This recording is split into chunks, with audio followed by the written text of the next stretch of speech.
Ah oui, mais l'énergie, en fait, c'est tout, c'est notre vie, tout simplement.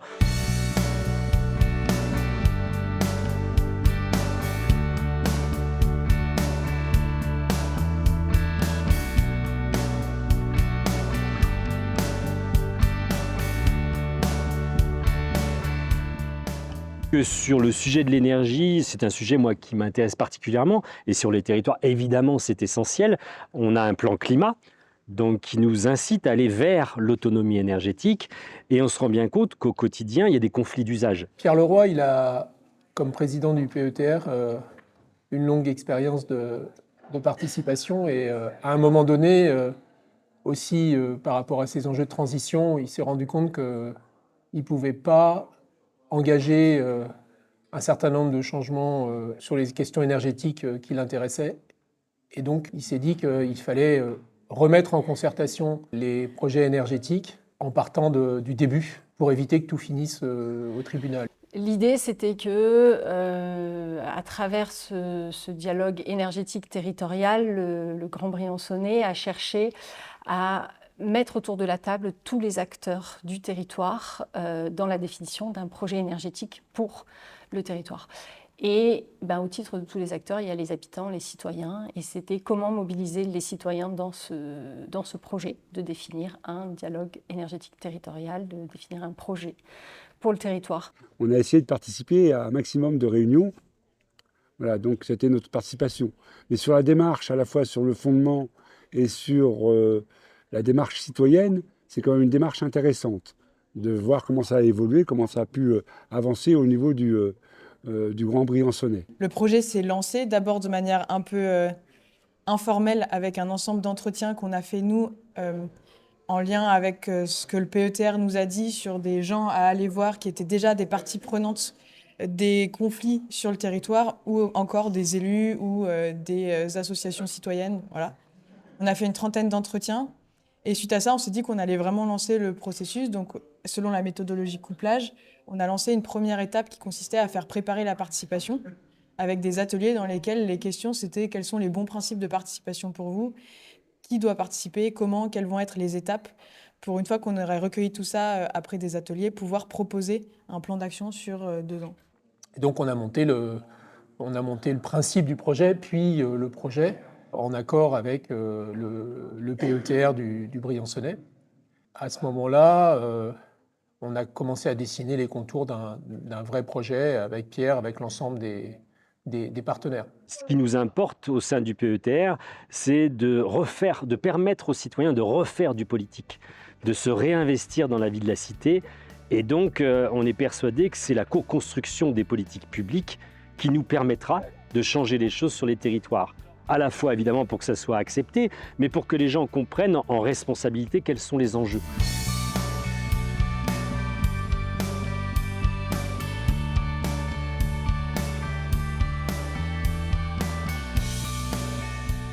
À partir de là, on a commencé à initier le schéma d'un dispositif de participation avec un panel. Et donc, il s'est agi pour nous de trouver les modalités opérationnelles pour placer un panel dans le dispositif. On avait un comité de pilotage à qui on soumettait ce qu'on avait prévu de faire dans les étapes qui allaient suivre. Et par exemple, nous, le panel, au début, on pensait qu'on allait plutôt faire un appel à candidature parce que pour plein de raisons, ça nous paraissait plus simple. Et le comité de pilotage était assez pour un tirage au sort pour avoir quelque chose qui soit plus aléatoire, plus représentatif. Du coup, il y a eu ces adaptations permanentes à partir du plan qui avait été construit à partir des ateliers, plus des apports des acteurs en permanence pendant le processus. On avait un groupe cœur, donc PETR et INRIA INRAE. Et moi, j'étais le milieu de ça. Il y avait des temps un peu plus avec les chercheurs, d'autres temps un peu plus avec le côté PETR. Donc, c'était intéressant de ce point de vue-là aussi d'avoir les deux côtés. La plupart d'entre nous avons été très, très heureux de cette démarche qu'on trouve excessivement positive, de dire, voilà, on va interroger les gens qui sont sur le terrain, qui sont concernés, qui vivent sur place, pour voir un petit peu quel est leur point de vue, etc. Cette démarche, je l'ai trouvée excessivement agréable, excessivement intéressante, et c'est pour ça qu'on a répondu favorablement pour pouvoir y aller. J'ai été tirée sur les listes électorales, et ce projet m'intéressait, parce que je m'intéresse effectivement à ces sujets de l'environnement, du vivre ensemble, des problèmes de transport, du développement dans nos vallées et des rapports entre l'agriculture et puis les stations de ski, etc. Rien que la démarche elle-même a de la valeur. D'avoir pu mettre des gens en contact, écouter ce qu'ils ont à dire et leur montrer qu'ils ont l'importance et les former sur des sujets qui sont très difficiles. Encourager la coopération, sentir qu'on est écouté dans un cadre bienveillant et se sentir progresser sur tous ces sujets. Tout ça, c'est des choses qui ont beaucoup de valeur. D'un point de vue général, j'étais assez surprise de la richesse des échanges qu'on a pu avoir durant les ateliers, au cours des conférences, des webinaires, même les rencontres avec les acteurs, les intervenants. Ça, c'était très intéressant. Et puis aussi d'un point de vue transformation sur le territoire, de comment les acteurs se sont mobilisés et ce que ça a changé pour eux au fil de l'histoire. Qu'est-ce qu'ils ont pu apprendre, comment leurs avis ont évolué.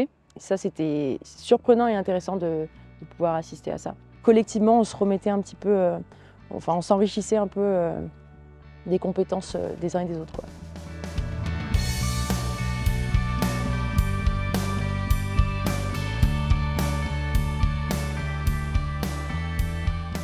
Ça m'a ouvert beaucoup de perspectives. Je dirais que j'ai compris tout ce que je ne savais pas. Et tous les éléments qu'il fallait prendre en compte, ou une grande partie des éléments qu'il faut prendre en compte quand on donne un avis sur ce genre de questions.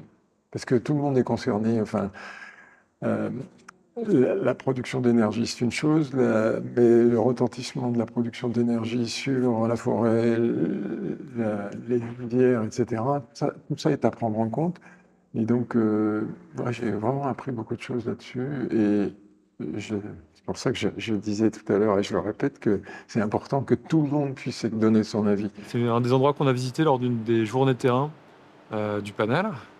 Donc, c'était une journée qui était divisée en deux parties. La première partie sur les berges de la Durance, où l'idée c'était d'examiner les impacts sur les écosystèmes et sur la rivière des installations hydroélectriques. Et la deuxième partie de la journée, c'était la visite d'une installation hydroélectrique, donc ici, quasiment dans le centre de Briançon. En fait, on comprend que c'est deux mondes qui ne se parlent pas trop, et rien que pour ça, en fait, je trouve que c'est intéressant d'avoir mis en place ce panel, et maintenant le Conseil des énergies, parce que ça met en lien des gens qui se parlent en fait pas beaucoup et qui gagneraient à se parler. Et le solaire aussi. Et puis j'ai participé aussi, j'ai eu une visite à la chaufferie de Guillestre. Des chaufferies à bois qui sont très intéressantes parce qu'on utilise le bois qui est coupé par ici maintenant de plus en plus, dans les forêts de Mélèze ou ailleurs. Et ce bois sert pour le chauffage, pour tout ce qui est communal à Guillestre et dans le Queyras de plus en plus, dans différents lieux du Queyras. Nous, on est plutôt partisans de relocaliser de la production pour différentes raisons, mais pas à n'importe quel prix, quoi. Pas au détriment là, de la qualité de vie, de l'image du territoire. Voilà. Après, la notion de paysage, elle peut aussi évoluer en fonction des besoins d'une population, mais ça doit être fait de manière réfléchie. Ouais. On a parlé aussi, il y a un point important, mais dans le département tout particulièrement, compte tenu des évolutions des températures, c'est le problème des isolations des bâtiments. On a un retard excessivement important, ça a un coût. Mais par contre, l'avantage, c'est que ça permettrait de régler un certain nombre de problèmes en diminuant les pics de consommation énergétique, notamment en fin de journée en hiver. Expert peut-être dans la manière de donner son avis, donc en citoyenneté, comment on peut participer à un débat, à une prise de décision, même si bon, c'était pas eux qui prenaient la décision au final, mais dans le fait d'apporter une parole sans dépasser un cadre, puisqu'il avait été fixé dans le cadre avec l'accompagnement des chercheurs. En fait, à chaque début de temps fort de réunion, il y avait un rappel des règles. Donc tout le monde était très au fait, en fait, de comment on pouvait prendre la parole, échanger avec les autres et imposer un peu, entre guillemets, ce qu'on pense et ce qu'on croit juste. Les formations, elles ont eu lieu sur la participation, l'énergie, l'eau, Il y a eu un ensemble de webinaires sur plein de sujets, dont la biodiversité, les paysages. Il y a eu une visite de terrain, une conférence sur l'énergie. Il y a eu des formats qui étaient assez variés, depuis des ateliers jusqu'à des promenades sur le territoire, la visite d'une microcentrale, ce genre de choses, jusqu'à des temps plus descendants comme des conférences ou des webinaires. Et ça, ce temps-là, il a duré de mai 2024 jusqu'à en gros décembre 2024. Donc maintenant, quand on voit l'importance des forêts, et quand on voit aussi l'importance des communs, des forêts communales, c'est très valorisant de faire en sorte qu'il y ait une discussion préalable sur ce qu'on veut comme devenir de la forêt. Et ça, c'est vraiment, pour moi, avec une certaine ancienneté à l'ONF, c'est un progrès phénoménal. De toute ma carrière, je n'avais pas vu ça. Donc, c'est quand même des choses qui avancent.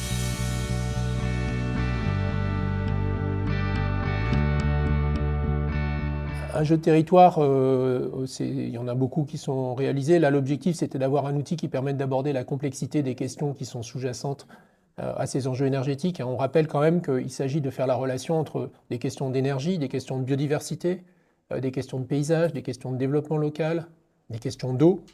Donc le jeu, l'objectif, c'était qu'il puisse aborder les difficultés des interdépendances entre les différents facteurs et permettre d'aborder avec les acteurs ces configurations.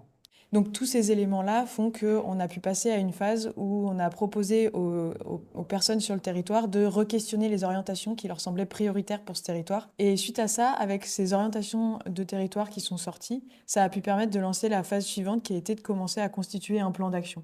Là, d'un point de vue temporalité, le début du plan d'action, ça a été fin février, début mars 2025. Et ce plan d'action, il s'est lancé en différentes étapes. La première, ça a été de permettre à tout le monde de proposer des actions via un questionnaire ou dans des ateliers qu'on a pu faire, dans lesquels les gens ont pu proposer des actions. Et donc, c'est les actions qu'on a envie de voir en place sur le territoire vis-à-vis des enjeux de la politique énergétique au sens large, parce qu'en fait, on s'est vite rendu compte qu'à partir de l'énergie, il y a plein d'enjeux qui s'y rattachaient. Donc, on pouvait très bien avoir des enjeux qui finalement concernaient aussi l'agriculture, qui concernaient aussi le tourisme. Et le logement, tout un tas d'actions. Et le logement, pas mal. En regardant ce diagnostic, qu'est-ce qu'on a envie de proposer comme action ou qu'est-ce qu'on a envie de fixer comme priorité territoriale vis-à-vis des ordres de grandeur, des différentes énergies qui sont consommées, des problématiques d'import-d'export, des utilisations, de qui consomme. Toutes ces questions-là, essayer d'arriver à transformer ça en fixer des priorités et proposer des actions. Sur le transport routier, c'est ce que je disais donc tout au début, il y aura eu vraiment énormément de choses. Du coup, j'ai essayé de le résumer en 5 points. Donc il y avait une partie des... J'étais plus à l'aise, moi, avec apporter des choses et essayer de faire des ateliers où les personnes l'interprètent, s'en emparent, essayer de faire le lien avec le réel et tout ça, que vraiment de dire, bon, qu'est-ce que c'est notre problème, et puis on part du problème, tout ça. Moi, je faisais un peu un exercice quand même en amont où je regardais des enjeux structurants de la problématique de l'énergie, et j'essayais de les mettre en avant. C'était souvent des choses techniques, c'était potentiellement des choses liées à la consommation, mais ça se posait beaucoup sur la question de la production et de la consommation. Donc très clairement, il y a eu une montée en compétences, une meilleure compréhension des enjeux du territoire grâce à la participation à ce panel. Et là, ça y est, on rentre dans un processus de formation, d'accompagnement, où là, petit à petit, le citoyen devient éclairé, parce qu'il a les informations, il comprend de quoi il s'agit, et là, il a un esprit critique qu'on développe, c'est gagné. Après, les gens comprennent les enjeux, ils participent, et on n'est pas dans des conflits là, stériles, parce qu'en fait, on a appris à se parler, à s'écouter, à négocier, à accepter des avis divergents et à construire une politique publique globale.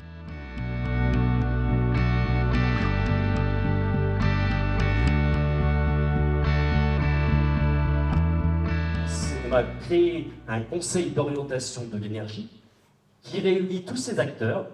Il y a une vingtaine de personnes, ça va d'Enedis à la DDT, en passant par les associations environnementales. Tout à l'heure, je parlais des pêcheurs, etc., et des producteurs d'énergie et des élus qui travaillent ensemble sur ce conseil d'énergie pour essayer d'imaginer un avenir qui corresponde au territoire.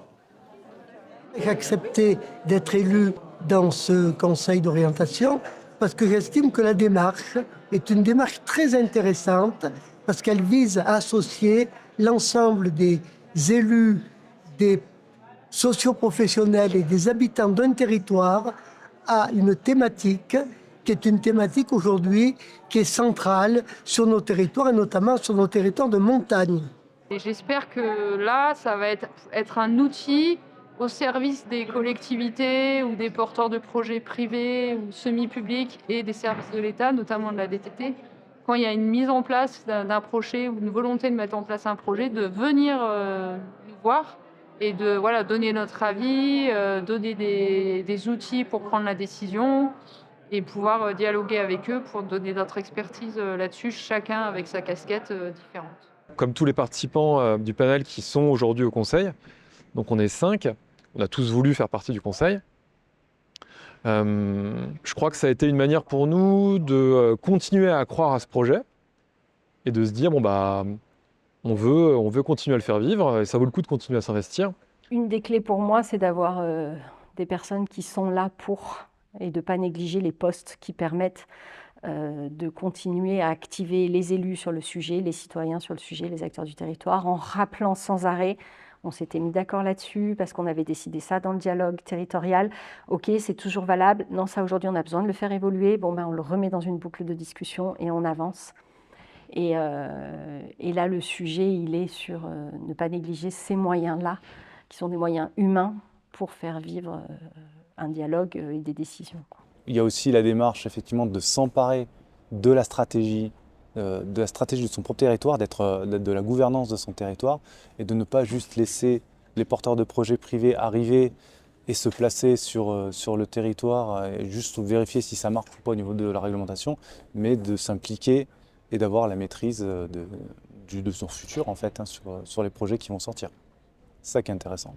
Aujourd'hui, donc fin 2025, on en est au fait que ce Conseil d'orientation de l'énergie a été mis en place, s'appuie sur ce plan d'orientation pour l'énergie qui a été construit par les acteurs. Avec une précision importante, c'est aussi que ça s'articule avec un cadre réglementaire qui est celui de ce qu'on appelle les PCAET, les plans climat, air, énergie territoriale, qui préexistaient depuis 2019 dans le territoire, mais qui n'avaient pas le niveau de précision et de déclinaison, et puis surtout qui n'avaient pas été construits avec le même type de participation.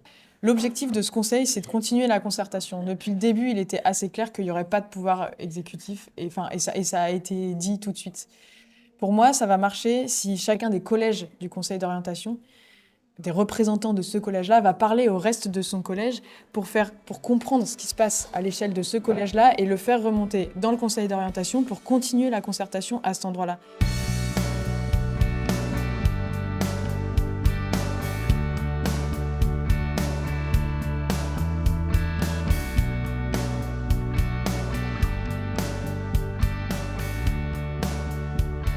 Donc le conseil d'orientation qui émane de ce travail, on ne savait pas au départ que c'est cet objet qui allait être créé. Et d'ailleurs, souvent, on me dit au départ, mais à la fin, on obtient quoi ? Je ne savais pas. Moi, à titre là de président qui lance cette affaire, je ne savais pas ce qu'on obtiendrait à la fin, parce que justement, c'est de la concertation.